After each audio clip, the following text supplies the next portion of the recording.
მოგესალმებით ძვირფასო მეგობრებო, ჩვენ ვიმყოფებით ლალიანთიცის საკვირაო სკოლაში. ეს არის პოდკასტი ლალისთან ყავაზე და ძალიან მნიშვნელოვან ამბავზე მინდა გესაუბროთ. ეს არის ბავშვების მიერ კითხვის ტექნიკის დაუფლების მეთოდოლოგია, თუ შეიძლება ასე ითქვას.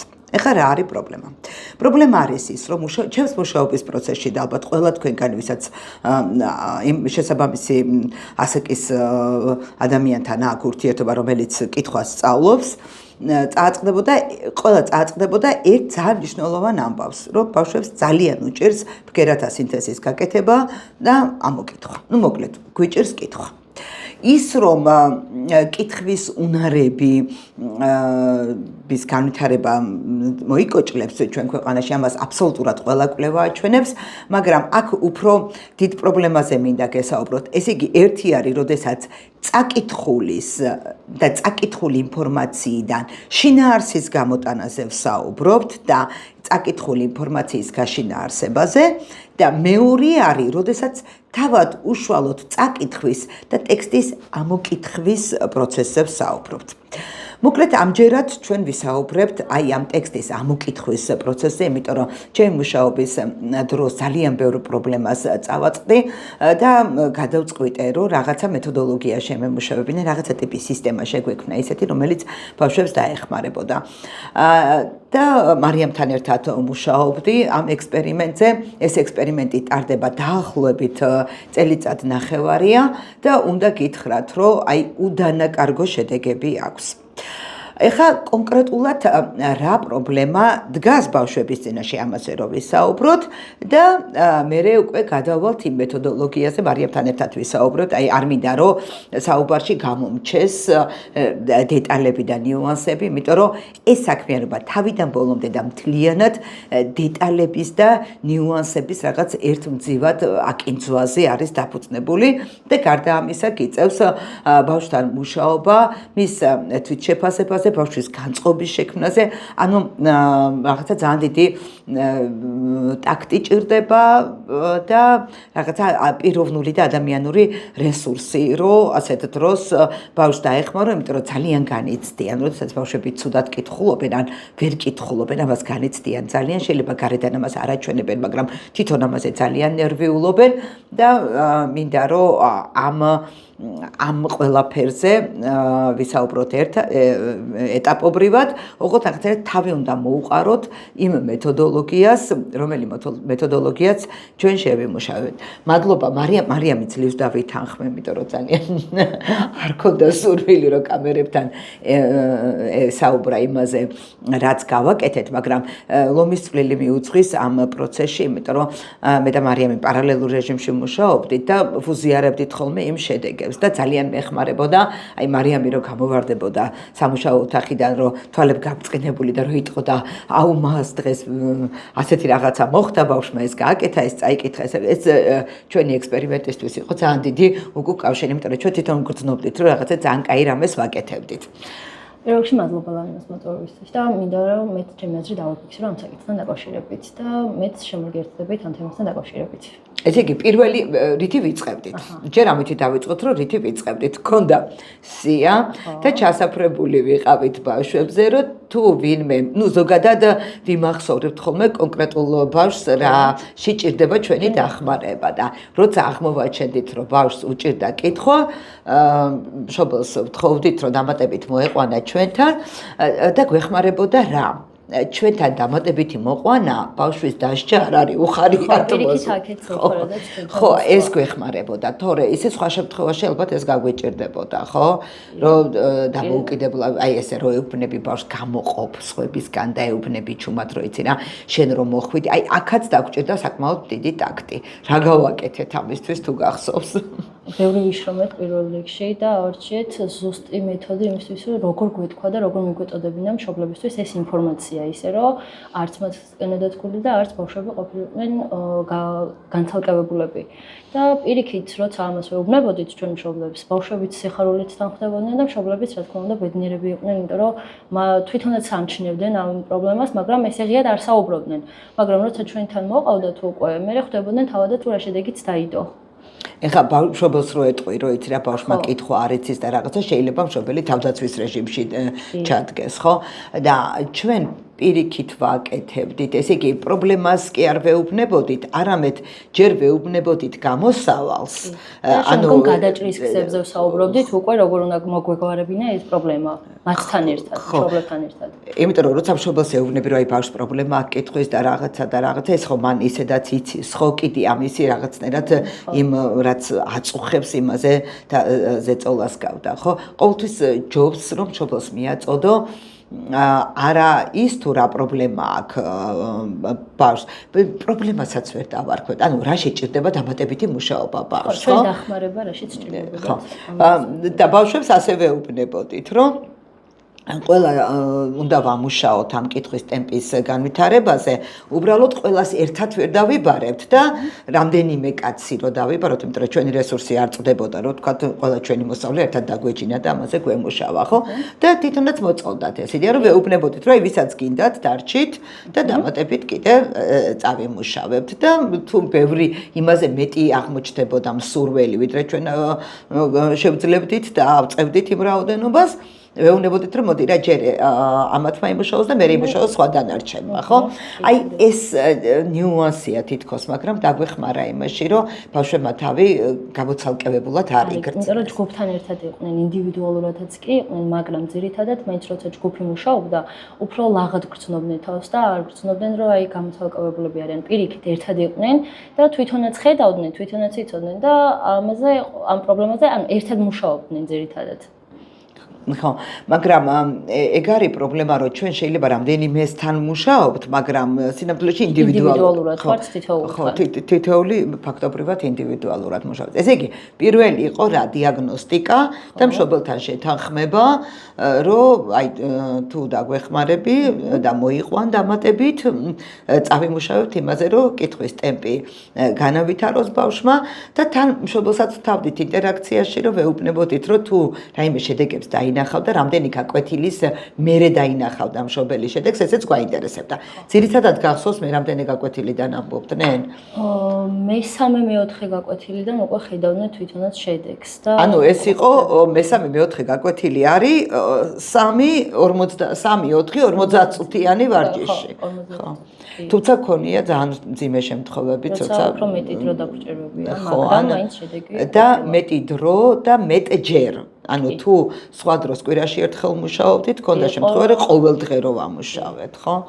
მაგრამ ეს იყო საკმაოდ ისეთი უკვე მესამე კლასელი იყო ბავშვი და მესამე კლასელმა ბავშვმა აბსოლუტურად არ იცოდა კითხვა, ანუ ვერ ახერხებდათ ერთი სიტყვის ამოკითხვასაც კი, ასეთი кейსიც ქონია. მარიამ, ჩვენ ვისაუბრეთ კიდე იმაზე, რომ აი გვინდოდა გვეჩვენებინა ამ ჩვენი მეთოდის შედეგები და აი გაგვეკეთებია მანამდე და მერე. ხო, როგორ ჩაგვეწერა ეს? თუ გახსოვს რატო არ გავაკეთეთ? იმიტომ რომ თვითონ ბავშვები არ ყოფილიყვნენ რაღაც წნეხის ქვეშ. თვითონ როცა ხედავდნენ ამ შედეგს, თვითონ უფრო ბედნიერები იყვნენ. არ გვინდოდა გვეჩვენებინა ალბათ ის ფაქტი, რომ თავიდან ესე იყვნენ, მაგრამ თვითონ შინაგანად გრძნობდნენ ამ ყველაფერს, ამ ენერგეტიკას ხვდებოდნენ თვითონაც. და თან არ გვინდოდა, რომ აი რაღაცერად როგორ რაღაცა რამდენიმე ის არის, აი ზოგადი უნარების ტესტები და კითხვა არის ის, რისი რაში პრობლემაც ადამიანს პიროვნულად ეხება, რასაც განიცდიან პიროვნულად. ესე იგი, ზოგადი უნარების ტესტებს თუ კარგად ვერ აკეთებს, ესე იგი მისი გონებრივი განვითარება არ არის შესაბამისი, ხო, ასე აღიქვამენ. ერთი და მეორე, ნუ როცა ვერ კითხულობ, ეს ნიშნავს, რომ უკვე პრობლემა, ანუ ეს ორი რაღაცა, რაც ძალიან მუშაობს თვითშეფასებაზე, ხო? ამიტომ ეს თვითშეფასების ამაღლებაც არის ერთგვარად და ჩვენ გქონია ასეთი შემთხვევები და უამრავი შემთხვევა, როცა კი რა, თითქმის ყველა შემთხვევა. მარტო ის კი არა, რომ კითხვის ტემპს აუმჯობესებს, პიროვნულად იცვლებიან, თავდაჯერები ხდებიან. მე მქონია ეგეთი შემთხვევა და ძალიან ბედნიერი ვიყავი, მეც მათთან ერთად, როცა თვითონ გაბრწყინებული სახით შემოდიოდნენ და ამ ყველაფერს ისე გრძნობდნენ და ისე აღექვამდნენ, საკუთარი თავის ირწმუნეს და სჭირდათ, რომ მათ ის გამოუვიდოდათ და ისინი ამ ყველაფერს შეძლებდნენ. ეტაპებს თვითონაც ხვდებოდნენ ეს ბავშვები. და ამ განვითარებას გრძნობდნენ ძალიან კარგად და ეს ყველაფერი მეც ძალიან მახარებდა და რა თქმა უნდა მოსწავლეებსაც ძალიან ბედნიერს ხდიდა და აღარ იყვნენ ისეთი ტანჯული სახით დროს ან როგორც კითხულობდნენ უფრო ბედნიერები იყვნენ მონდომებულები იყვნენ და რაც მთავარია ყველაფერს ამის შემდგომ უკვე ხალისით აკეთებდნენ და არა თითქოს ვალდებულების მიზნით ან დაძალებით პირიქით ხალისიანად იყვნენ და თვითონაც ხო მოტივირებულები იყვნენ და თვითონაც უნდათ მე რომ წაიკითხათ უფრო მეტი გაეკეთებინათ უფრო მეტი ეშრომათ ამისთვის ყველაზე მთავარი ეგ არის რომ თვითონ იღებდნენ ამ ყველაფრიდან სიამოვნებას თავიდან როცა იყო ტანჯვარო აი წავიკითხო არ წავიკითხო როგორია მაგრამ უკვე რო ხდებოდნენ რომ უკვე გამოუვიდათ უკვე შეძლეს გაბედეს ამის შემდგომ იმდენად ლაღად იყვნენ და იმდენად გაბედულად რომ არ ვიცი მართლა ისეთი შედეგები დაიდო და მეც მათთან ერთად ძალიან ბედნიერი ვიყავი როგორც თვითონ ამ შედეგებით რასაც ჩვენ ხედავდით და თვითონაც ბავშვები აღიქონდნენ თან იმასაც მოვერიდეთ რომ ესე გაგვეკეთებია რა ვიცი მშობლების შეფასება ნუ მოკლედ გადავწყვიტეთ რომ ეს არ გვეჩვენებინა ჩვენ გვირჩევნია რომ თვითონ ის ადამიანი თავად დარწმუნდეს თქვათ ამ შედეგებში ვიდრე ის რომ ჩვენ ვაჩვენოთ და იქ რაღაცა რეკლამირება ვაკეთოთ მაგის პრინციპში არც უმაგისობა ეხა რასაც ვაკეთებთ ამ მეთოდის რეკლამირება მაგრამ ეს მეთოდი არც ჩვენი გამოგონილია და ალბათ კიდევ უფრო განვითარდება უბრალოდ ჩვენ სხვადასხვა მეთოდოლოგიის სინთეზი გავაკეთეთ ანუ ბიჰევიორისტული თეორიიდან ავიღეთ აი ეს წვრთნაზე ორიენტირებული მეთოდოლოგია და აი მარცვლების და ასოების აღქმის სავარჯიშოები ვაკეთეთ ეს სავარჯიშოები ზოგი არსებული გამოვიყენეთ ზოგი ჩვენ თვითონ ჩვენ თავად შევქმნით ხო რესურსი და ყველაზე მნიშვნელოვანი ესე იგი ეს პირველი ის რომ თქვა ადამიანი მოვიდა და გადაწყვიტა რომ ჩაერთოს ამ პროცესში ნუ ეს გასაგებია მეორე საფეხური რა იყო და ვაჩვენებდით ვიდეოს ხო აი ამ ვიდეოს ყურების მერე თუ შეგიგრძნია რაიმე მათი мотиваციის ასამაღლებელი თუ იყო მამოტივირებელი თუ იყო ეს ვიდეო ვფიქრობ კი იმიტომ რომ თავიდან ეგონათ რომ ანუ არ შეუძლიათ და ვერ გააკეთებდნენ. მათ უბრალოდ სჭირდებოდათ რწმენა იმისა, რომ ეს ერთი შედეგით არ დაიდებოდა. ამას სჭირდებოდა მუშაობა. ეს ვიდეოც სწორედ ამას ემსახურებოდა, რომ ბევრჯერ უნდა გაეკეთებინათ ეს პროცესი და უფრო მეტი უნდა იმუშაოთ საკუთარ თავთან. როცა ეს ვიდეო აჩვენეთ, ამის შემდგომ უკვე მიხვდნენ, რომ აი ესე მარტივი არ ყოფილა რაღაც შედეგების დადება. პირიქით მეტი შრომა სჭირდებოდათ. და ეს იმდენად мотиваციას აძლევდათ, რომ თვითონ ითხოვდნენ უკვე შემდგომ რაღაც ჩვენ რო გამოგრჩენოდა, თვითონ გთხოვდნენ, რომ ეს მას ეს არ გავაკეთეთ, ეს რატო არ გავაკეთეთ? მოდი ეს გავაკეთოთ, ესე გავაკეთოთ. ანუ თვითონ ითხოვდნენ უკვე და ეს იყო ძალიან თავად გეგმავდნენ და უნდათ რომ ჩართულიყვნენ ამ პროცესში. და ეს იყო თავარი მოდი მაყურებლისთვის რომ გასაგები იყოს არის ასეთი ჩვენი YouTube ჩვენი ასე არის ქართულად ლალიანთიძე საკვირაო სკოლა YouTube არხზე ანუ იმ YouTube არხზე სადაც ეს გადაცემა გავა არის ასეთი თარგმნილი ვიდეო არის ჩვენს მიერ სწავლის ნეირომეცნიერება და რაღაცნაირად ისეთი სამოტივაციოა ეს ვიდეო პატარა პირველ კლასელსაც და სტუდენტსაც ერთდროულად ეხმარება რა რაღაც იმდენად ეს არის რაღაცა უნივერსალურია თავისი ფორმით და საინტერესო არის რითი რომ ეს ვიდეო აჩვენებს თუ რა ხდება ადამიანის ტვინში, როდესაც ის რაღაცას სწავლობს, როგორ ებმება ნეირონები. და ესენი ბავშვები თავად ხედავენ, რომ ის რომ ნეირონები გადაებას, ამას სჭირდება ვარჯიში კონკრეტული მაგალითები არის მოყვანილი ამ ვიდეოში და თან რაღაცნაირად ესე გრაფიკული დიზაინით არის ნაჩვენები ამ ნეირონების გადაბმის პროცესი და თვითონ ხდებიან ზუსტად ის რამდენი ნეირონი გადაებათ. იმიტომ რომ ის აქვთ ხდებიან რომ ნეირონების გადაბმის პროცესი ძალიან დიდი სიამოვნება და სწავლის პროცესი რო სიამოვნება ზუსტად ამ ნეირონების გადაბმის დამსახურება ხო ანუ რაღაცნაირად მოხდა რომ ამითი არა მხოლოდ ის რომ ჩვენ რაღაცა ვასწავლეთ არამედ ვაჩვენეთ წვრთნის მნიშვნელობა. გავუკაფეთ, ესე რომ ვთქვათ, მიმართულება მივეცით, როგორაც ასულიყვნენ. და საკუთარ თავზე მუშაობაც იყო ეს, უბრალოდ ის კი არა, რომ გარედან რაღაცა დაჯექი და რაღაცა როგორც მასწავლებელმა პოზა მიიღე და ასწავლე, არამედ გაუკაფე გზა, როგორ უნდა იმუშაოს საკუთარ თავზე და საკუთარი უნარები როგორ უნდა განავითაროს. ეს ერთი მიდგომა. კიდე რა იყო ძალიან მნიშვნელოვანი, რომელიც ძალიან ეფექტურად გამოვიყენეთ. მე მგონი ის, რომ ბავშვები არასდროს არ ეჯიბრებოდნენ ერთმანეთს. კი, რა თქმა უნდა, იმიტომ რომ ყოველთვის ქონდათ, რომ მე მასზე მაგარი ვარ, არა. ყველა თავის დონეზე, ყველა კარგია. არც დამდგარა მას ეს საკითხი, რომ ვიღაცას გაჯიბრებოდა. ამის საშუალებას არ ვაძლევდით. ედოთ თავიანთი ქვიშის საათი და თავად საკუთარ თავს ეჯიბრებოდნენ. ანუ გუშინ იმ დროში, ქვიშის საათის ჩაცლის დროში, ვთქვათ, რამდენი პირობითად ვიძახით, ვთქვათ, 100 სიტყვა მოიკითხეს, დღეს უკვე კითხულობენ 120 სიტყვას. უკვე ხედავენ, რომ საკუთარ თავს გაეჯიბრნენ და აჯობენ საკუთარ თავს. დღეს ეს 24 სიტყვა წაიკითხეს, შემდგომ უკვე დაამატეს რამდენიმე სიტყვა და ამას ინიშნავდნენ, რაც ძალიან მოსწონდათ. დამარცხებასაც გრძნობდნენ, რომ ის როგორ ვერ წავიკითხე, მაგრამ ეს ვიდეო, აი სწორედ აქ ეხმარებოდათ ეს ვიდეო, რომ პირიქით კი არ უნდა დანებებულიყვნენ, უფრო მეტი უნდა ემუშაოთ. რაც ყველაზე მნიშვნელოვანია ამ ბავშვში არის კიდევ ის, რომ ზუსტად უნდა მოხდეს ბავშვის განვითარების უახლოესი ზონის დადგენა. ანუ თქვათ ვიღაცას მარცვლებად სინთეზირება უჭირს, ვიღაცას მარცვლების სიტყვებად სინთეზირება უჭირს, ვიღაცას სიტყვების წინადადებებად სინთეზირება უჭირს, ხო? და ეს უნდა ზუსტად დაგვედგინა. ანუ ძალიან ხშირად კითხვის პრობლემა ხო იმას დისლექსიის თანამდები პროცესია, ხო? და ძალიან ხშირად არის ასიმეტრიული ასოების შეცდომები და როდესაც ასე აი ჭ-ჯ, აი ძ, ხო, წ, ხო, ასეთი ასოების და თან მარცვლების აყირავება ხდებოდა, თქვათ, ავის ნაცვლად შეიძლება ბავშვმა წაიკითხოს ვა, ხო? ანუ ერთ-ერთი ყველაზე მნიშვნელოვანი ამბავი არის იმ პრობლემის ზუსტი ფიქსაცია, რომ ისეთი რამეები არ აკეთებინო, რომელიც მას უკვე შეუძლია. ეს არის კიდე მთელი ამბავი რა პედაგოგიკაში, ზოგადად, არა მხოლოდ ამ საქმეში, არამედ ზოგადად პედაგოგიკაში, რომ სწორად უნდა დასახო მიზნები, უახლოესი მიზნები და ისეთი თემა უნდა მიაწოდო, რაც წინ ნაბიჯს კი გადაადგმევინებს, მაგრამ მისთვის მოსაწყენი არ არის. ანუ ერთი და იგივე არ უნდა აკეთებინო, სულ ან რაცაც თავისუფლად აკეთებს, ის აღარ უნდა აკეთებინო და უკვე ახალი მცირე მიზანი დაუსახო, ხო, ახალი მიზანი. აი ეს არის, იმიტომ რომ თუ შეუძლებელ მიზანს დაუსახავ, ბავშვი გაიყინება, თუ სულ ერთ და იგივეს გააკეთებინებ, მისთვის მოსაბეზრებელი იქნება უკვე ეს პროცესი.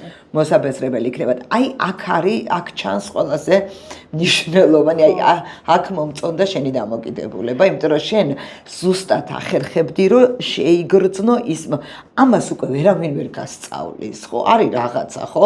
აი მაგალითად, რა ვიცი, ვიღაცამ შეიძლება გიტარაზე ჭრელობებელა დაუკრას და რა ვიცი, ვიღაცა, რა ვიცი, პეიჯივით უკრავდეს, ხო? აი აქაა უკვე მასწავლებლის ინტუიცია და ოსტატობა, რომ ზუსტად ადგენს იმ წერტილს. სად არის განვითარების დონეზე ბავშვი. აი აქ შენ ძალიან კარგად ახერხებ. როცა სხვადასხვა ასაკის ტიპის ბავშვებთან ეწევდა მუშაობა, უკვე აქ ვხედავდი, ყოველი ბავშვი ინდივიდუალურია. თითოეულ ჭირდება თავისი მიდგომა. თუ ერთ ბავშვთან ამ მიდგომას გამოვიყენებდი, მეორესთან ეს მიდგომა არ გაამართლებდა, არ ჭრიდა. ყოველთვის ძიებაში ვიყავი, რომ ახალი მიმეწოდებინა მისთვის, იმიტომ რომ არ ყოფილიყო მოსაბეზრებელი და პირიქით ყოფილიყო სახალისო. და უკვე ამ პროცესში თვითონაც ერთვებოდნენ, თვითონაც ახალ იდეებს გვთავაზობდნენ, ეს იყო ყველაზე კარგი, რომ ჩვენ თუ რაღაცას მივაწოდებდით, თვითონ უკვე გარდაქმნიდნენ ამ პროცესს და სხვა გზით მიყავდათ. ხო, საკუთარ თავზე ირგებდნენ. და აი ეს იყო ძალიან კარგი, როცა ვაკვირდებოდით, ხედავდით ამ ყოველივეს და შემდგომ უკვე ვცვლიდით მიმართულებას, რა მიმართულებით უნდა წავსულიყავით. და კარგი იყო, რომ ბავშვები, ანუ მოსწავლეებიც ამ პროცესში მოყვებოდნენ და უფრო ღიად იყვნენ, უფრო გახსნილად იყვნენ და ბუნებრივად იყვნენ. ესეც გასათვალისწინებელია, რომ ბავშვები ზოგადად წამხედურები არიან და უჭირთ ხოლმე რაღაცა შეიძლება ახალი რამე თვითონ ვერ მოიფიქრონ. ამიტომ ჩვენ თავაზობდით ძალიან ბევრ მეთოდოლოგიას, აი ძალიან ბევრ მეთოდს, ძალიან ბევრი ტიპის აქტივობას და მე ესენი ესე არჩევდნენ ამ რომელი იყო მათთვის მოგებული. მაგრამ ახლა ნახე რა არის ამ დროს როდესაც ამ პროცესში ვიყავით შენ ფაქტობრივად მასწავლებელი ხარ როგორ რაღაცა იმასავით ნინძასავით ხო შეიარაღებული მეთოდებით რომ აი რომელ სიტუაციაში და რომელ კონკრეტულ შემთხვევაში რომელი ინსტრუმენტი უნდა ამოიღო ხო რომელი იარაღი უნდა გამოიყენო ხო ერთი არის როცა შენ ინტუიციურად გრძნობ რომ აქ რაღაცა სხვა რამეა გასაკეთებელი და მეორე არის როცა უკვე ზუსტად იცი რომ აი ეს სხვა რამე როა გასაკეთებელი იქ სხვა რა უნდა გააკეთო და ეს აუცილებელიც იყო ამ დროს უკვე გვიწევდა ახალი გზების ძიება და სწორედ ალბათ ან შინაგანად ან მოფიქრე არ ვიცი ყოველ შემთხვევაში ესე იყო რომ იმ მომენტში გრძნობდით რა იყო საჭირო როცა ვიგრძნობდით უკვე ამას გარდაუქმნიდით უკვე პროცესში უცებ რეალიზებას გავუკეთებდით და უკვე ვაწვდით მზადასავას მოსწავლეს ხო თან ყველაზე კარგი ის არის რომ ჩვენ აქ გვაქვს ძალიან ისე რესურსები და საშუალება იმისა რომ მივაწოდოთ იმდენი რამე გვაქვს ხო სხვადასხვა მეთოდები ხო რომ სხვადასხვანაირად მიაწოდოს ახალი საყოველთაოდ ეხლა მოდი უშუალოდ კონკრეტულად სწავლების პროცესზე გადავიდეთ ესე იგი რა არის იმ შემთხვევაში როდესაც ბავშვს უჭირს ვთქვათ ასოების მარცვლებად გარდაქმნა სინთეზირება როგორ ვიქცევით ამ დროს შლით ასოსთან მიმართებაში ვაკეთებთ. ჯერ უაზრო მარცვლებს ვკითხულობთ, ხო? ვაკითხებთ, კი. ყველაზე კარგად რომელ მარცვლებს კითხულობენ? ანუ ყველაზე მარტივი, აი და მთავარი პრინციპი კიდე პედაგოგიკის მარტივიდან რთულისკენ, ხო? მარტივიდან რთულისკენ წასვლა. ამას როგორ ვახერხებდით? პირველ რიგში ღია მარცვლები უფრო მათთვის. ხო, რომელია ღია მარცვლები? ანუ ხმოვნით დაბოლოებული, ხო? ვა, ვე, კა, კუ, მსგავსები უფრო ლო, რა ვიცი. ანუ ასეთი მარცვლები, ხო? და ვიწყებდით და ყველა ხმოვანი თანხმოვანთან თანხwebdriverში კონდა სლაიდება თქვა გამზადებული ამას ვაკეთებთ ისე რომელი უფრო აჯობებდა ჩვენ ორივე გზა გავიარეთ კონდა ფურცლები პლაკატები გაკეთებული და ამასაც ვაკეთებდით და კონდა გვაქვს სლაიდება PowerPoint-ში აწყობილი ეს მარცვლები ხო რომლებიც გადაგვყავს და მონიტორზე ჩანს ეს მარცვლები და მონიტორზე კითხულობენ რომელი უფრო აჯობდა როგორ ფიქრობ მე ვფიქრობ სლაიდის იმიტომ რომ დიდ დროს არ კარგავდით, მარტივად გადავდიოდით და როცა უკვე ხედავდით ფურცლებთან მუშაობის დროს, როცა ვიყავით, გვიწევდა გადაფურცლა და ესე იგი, როდესაც ძალიან უჭირს შეიძლება რომ ფურცლებთან იმუშაო, მაგრამ როცა უკვე ხედავდით უკვე შედეგს, მე სლაიდებზე. მათთვისაც შეიძლება მოსაბეზრებელი ყოფილიყო, იმიტომ რომ ესე რომ ვაკეთებდით უნდათ უფრო ჩქარა წაიკითხა და უფრო მარტივად და ეს გზა უფრო მარტივი იყო ვფიქრობ მათთვისაც რომ მათ ტემპს უფრო მიყვებოდნენ ხო იმიტომ რომ ტემპს მიყვებოდი და ესე უფრო მარტივად აკეთებდნენ თვითონაც ესე იგი პირველი ფაზა არის ღია მარცვლები ხო ღია მარცვლები და უკვე გრძნობ რომ ასოები აღარ ეშლება ღია მარცვლებს ამბობს ხო რო შეეშლებოდათ როგორ ვიქცეოდით ყურადღებას არ ვაქცევ ჩოვლებრივი ამბავი იყო იმიტომ რომ იცოდნენ ყოველ შემთხვევაში ჩვენთან იციან რომ შეცდომის დაშვების არ უნდა შეეშინდით პირიქით თუ დაუშვებენ შეცდომას ეს ჩვენთვის უნებრივია თითი ხდებოდ იმითი ესე იგი თუ შეეშლებოდათ სლაიდი არ გადადიოდა და ამითი ხდებოდნენ რომ თავიდან უნდა ამოეკითხა და ეს იყო მათთვის სიგნალი და რომ გადავითო და ახლიდან იტყოდნენ თქვათ იმას და სწორად იტყოდნენ მე შეიცვლებოდა სლაიდი ხო ესეც ხო ეს გვინდოდა რომ აპლიკაციის სახით გაგვეკეთებინა მაგრამ აღმოჩნდა რომ ძალიან რთული ამბავი არის და ვერ შევძელით თუმცა ძალიან კაი რაღაცა იქნებოდა ამ ჩვენს მეთოდოლოგიას მთლიანად ასე აპლიკაციის სახეს მივცემდით და არც მოსვლა დაგჭირდებოდათ არც ბავშვის გაკვეთილზე ტარება ისე შეძლებდით სახლში ამის გაკეთებას მაგრამ ნუ მოკლედ არ გამოგვივიდა აპლიკაცია ნუ ყოველ შემთხვევაში ჩვენი რესურსებით ეს ვერ შევძელით რა ვიცი ვინმე თუ ნახავს ამ გადაცემას და ვინმე შეუძლია რომ ეს გააკეთოს და გამოგვეხმაურება ჩვენ ძალიან დიდი სიამოვნებით ვითანამშრომლებთ და ძალიან ბევრ ბავშვს დავეხმარებით ამით არა მხოლოდ საქართველოში მცხოვრებს არამედ საქართველოს გარეთ მცხოვრებ ქართველ ბავშვებსაც ხო მე რას ვაკეთებდით? ესე იგი, პირველი იყო ღია მარცვლები, როცა ამასძალიან კარგად დაამხეცებდნენ ბავშვები და უკვე წყალივით და აი უშეცდომოდა ესე თვითონაც რო სიამოვნებთ, მე რას ვაკეთებდით? მე გადავდივდით დახურულ მარცვლებზე. დიახ. ამის შემდგომ უკვე მარცვალ მივყვებოდით სიტყვას, რომელიც დავმარცვლოდით და შემდგომ ასე ვაჩვენებდით ვიზუალურად. ანუ უკვე ჯერ იყო უაზროდ მხოლოდ მარცვლები. ხო. მე გავაკეთეთ რთული მარცვლები. აი მაგალითად ჭდე, ბრგე, როდესაც ბევრი თანხმოვანი არის, ისა ბევრი თანხმოვანი როცა არის ერთად დავმოყრილი, მაგალითად ბრდღოვნა. ხო, ასეთი სიტყვები, რომელიც თქვათ ესეთი რთულია ამას. აი ამასაც რო თავს გაართმევდეთ, მე გადავდიოდით უკვე სიტყვებზე, რომელიც იყო ღია მარცვლებისგან შედგენილი, ხო? მაგალითად თავი, დოლი, კარი, ამ ტიპის მარცვლები. სინქრონულად მეყვებოდა ეს. ოღონდ პირველ ეტაპზე სიტყვები უნდა იყოს დაალაგებული, როგორ რომ აი მაგალითად კარი, ვალი, ქალი, ანუ მსგავსი სიტყვები. ან პირველი მარცვალი უნდა ემთხვეოდეს, ან ბოლო მარცვალი, ან რაღაც სიტყვები, რომლებიც ერთმანეთს ერითმება. ხო, ეს ძალიან ეხმარებათ. მსგავსი უნდა ყოფილიყო. კი. და ეს იყო დამარცვლილი, ხო? ტირეთი გამოყოფილი, ხო? მე რას ვაკეთებდით? შემდგომ უკვე იგივე სიტყვები, ოღონდ დამარცვლის გარეშე. ამის შემდგომ უკვე როცა ამასაც თავს გაართმევდნენ კარგად, გადავდიოდით უკვე სიტყვებზე, წინადადებებზე, უბრალოდ წინადადებებს კითხულობდნენ. ამისთვისაც ქონდა ჩვენ გამზადებული მოვიფიქრეთ მეთოდოლოგია, რითაც სრულ წინადადებას წაიკითხავდნენ. ხო, ჯერ მარტივად შედგენილი, ანუ ღია მარცვლებისგან შედგენილი სიტყვებით, ხო? აქაც იგივე პრინციპი მარტივიდან რთულისკენ გადავდიოდით. და ასევე გქონდა ძალიან კარგი იყო ფერად ფურცლებზე მარცვლები როცა გქონდა და თავად როცა უნდა შეედგინეთ სიტყვები. თავად დაიკავშირებინათ მარცვლებთან და უნდა გამოსულიყო სიტყვა. ესეც ახალისო მეთოდი იყო მათთვისაც და ამასაც თავს კარგად ართმევდნენ, იმიტომ რომ ეს პროცესი სიამოვნებდათ.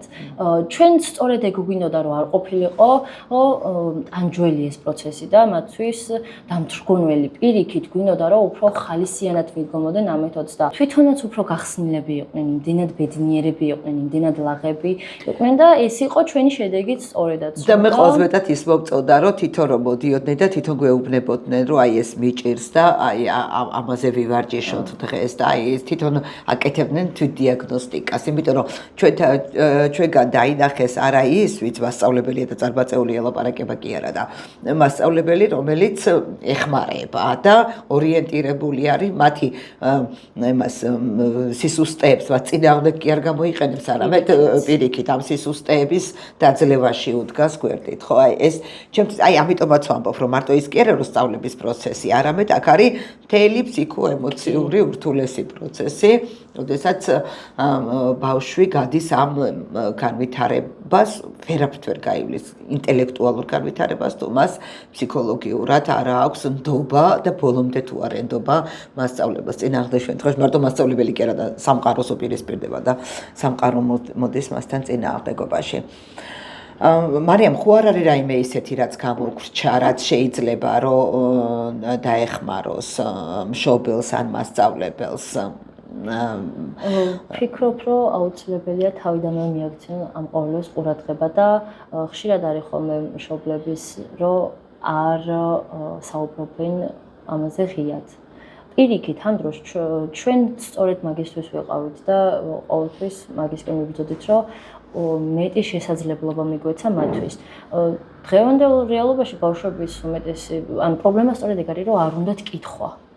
კითხვა იმიტომ არ უნდათ, რომ არ შეუძლიათ. სწორედ ეგ იყო პრობლემა, რომ არ შეუძლიათ ეს კითხვა და ჩვენ ვეხმარებოდით ამ კითხვაში და ამით უკვე თვითონაც ბედნიერად გრძნობდნენ თავს. და უხაროდათ. მაგრამ ახლა ნახე კიდე რა პრობლემაზე გვაქვს ყურადღება გასამახვილებელი. ერთი არის რომ როდესაც ამას პროცესში ხარ, ხო, აი ამ განვითარების კი არა და სწავლების პროცესში ხარ, ერთი არის და მეორე არის ну კი გრძნობს ბავშვი წინსვლას, თქვა ამ ტრენინგების პროცესში, მაგრამ მეორე არის აგერ სკოლა აქვს, რაღაცა წასაკითხი აქვს. აი ამ შემთხვევაში ახლა სანამ ეს ფაზა გაივლის, ცოტა უჭირთ და როგორ უნდა დავეხმაროთ ამ დროს.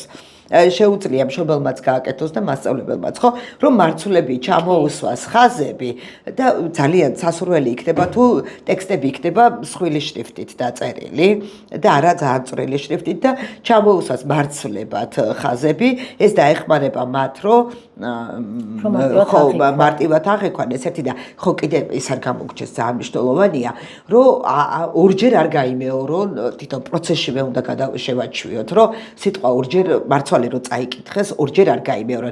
ჯობია რომ ასო ჩუმად ასო ამოიკითხონ, მაგრამ ხმამაღლა ერთხელ თქვან. აი ამას ვთხოვდით, რომ ერთხელ თქვა და არა რამდენიმეჯერ, რომ რეგრესია არ მოხდეს კითხვაში, ამით ისწავლობენ იმას, რომ აი გაბმულ კითხვას სწავლობენ, ხო? მე მგონი ამოვწურეთ, ხო? რა სიტყვი? დავეხმარებით მშობლებს. ჩვენ შეგვიძლია რომ აი მშობლებთან როგორ ვითანამშრომლოთ, იცი, ერთი არის რომ მივცეთ ის მასალები, რაც ჩვენ გვაქვს, ან ჩვენთან ატარონ ბავშვები და როცა სახლშიც დამატებით ჩვენ შეგვიძლია რომ კვირაში ერთხელ ვიმუშაოთ თქვა ბავშვებთან, მაგრამ შეუძლია მშობელმა დრო არ დაკარგოს და ის დანარჩენი დღეები კვირის, აი ნახევარი საათით 15 წუთით რო ამუშაო, აი საოცარი შედეგები იდება. ჩვენ 50 წუთზე მეც არ მუშაობთ და 50 წუთში არის რაღაც 5-6 აქტივობა არის, ანუ ჩქარა ხდება ჩაშლა, ანუ ერთი და იგივე რამეს არ ვაკეთებინებთ. სხვადასხვა იმაზე გადავდივართ, სხვადასხვა მოდელზე, ხო. და ეს მშობლებაც უნდა გაითვალისწინოთ. მოკლედ, არ ვიცი, ეს მინდოდა მეთქვა, გამეზიარებინა ჩემი შეხედულებები, ჩემი რაღაც ეს პატარა მიგნებები და დავხმარებოდი მშობელს, ბავშვს და მასწავლებლებს. მასწავლებლებმა ეს იციან. უბრალოდ ხშირად არის, რომ შეიძლება ვერ მოახერხონ ინდივიდუალურად მუშაობა, იმიტომ რომ სკოლა ვერ იძლევა იმის საშუალებას, რომ ვერ ახერხებენ ხო 30 ბავშვთან. ეს უკეთ მეტი დრო სჭირდება. ხო, რა ეს ძალიან კარგი იქნება, რომ თვითონ ბავშვს ვასწავლოთ და თვითონ ბავშვმაც გააკეთოს ეს ავტოტრენინგები. გრამე დაგვრჩა? საკუთარ ყოველდღიურ სკოლას გავიცით პასუხი. აი ძალიან მოკლედ გვინდოდა გვეთქვა, მაგრამ როგორც აღმოჩნდა, ბევრი საქმე გვიგეთებია, რომ მოკლედ ვერ ვამბობთ. მოკლედ ამ ტალღაზე დაგემშვიდობებით. გვინდოდა გაგვეზიარებინა ჩვენი შედეგები სწავლის ტემპებთან დაკავშირებით, როგორ დავეხმარეთ ბავშვებს, რა შედეგები დაიდო და უნდა გითხრათ, რომ აბსოლუტურად უგამონაკლისოდ ყველა მოსწავლესთან რაღაცა ტიპის შედეგი დაიდო, ზოგან უფრო მეტი, ზოგან უფრო ნაკლები და ძირითადად შედეგი ჩანს უკვე 4 გაკვეთილიდან. შეგიძლიათ დამატებითაც მოგწეროთ, დაგეხმარებით, ან მოგვიყვანოთ ბავშვი თუ გიჭირთ მისი განვითარების უახლოესი ზონის დადგენა და მე ეტაპობრივადაც შეიძლება რომ ვითანამშრომლოთ. დაგემშვიდობებით, ეს იყო პოდკასტი ლალისთან ყავაზე და ჩვენ ვიმყოფებოდით ლალიანთის საკვირაო სკოლაში.